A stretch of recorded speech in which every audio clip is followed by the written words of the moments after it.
venir au monde Un peintre, Un graveur. un illustrateur.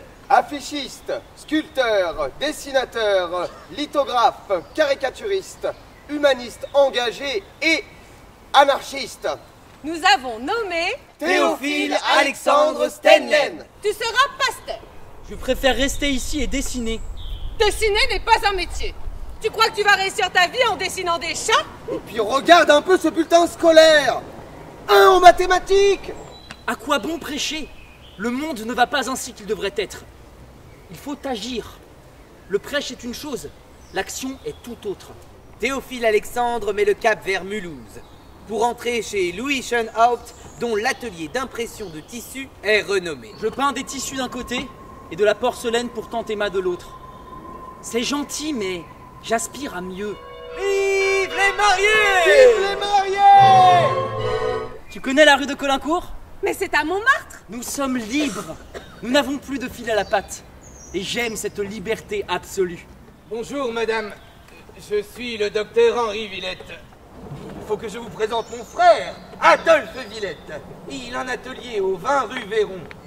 Mon cher Théophile, je vais t'emmener dans un endroit qu'il te faut connaître de toute urgence. Tu y rencontreras de belles et grandes personnes. Rodolphe Salis, pour vous servir, créateur, animateur et propriétaire de l'illustre cabaret du Chat Noir. Vous aimez les chats? Beaucoup, oui. J'ai d'ailleurs baptisé mon atelier de la rue de Colincourt Cat's Cottage. À partir de 1884, le chat devint comme une deuxième signature pour notre artiste.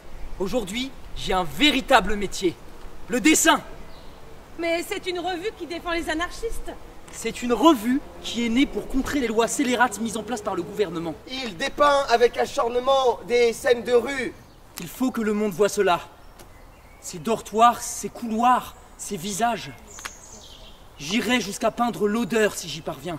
Et quand il ne s'occupait pas de misère sociale, il s'engageait politiquement.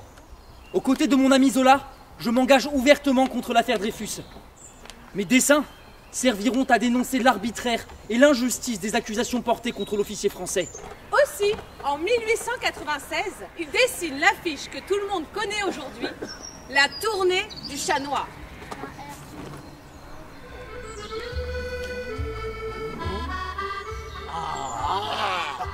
Cette œuvre est tellement Original! Séduisant. fascinante. Nous voici donc à Jouy-la-Fontaine, lieu dit de Jouy-le-Moutier.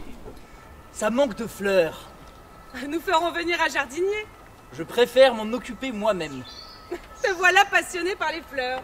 Les couleurs, c'est ça qui me passionne. Stenlen organise de grandes fêtes de famille où il fait venir de Paris des spécialistes pour que les gens du coin puissent se faire soigner gratuitement. Je vis au-dessus de mes moyens et suis dans une situation financière des plus incertaines.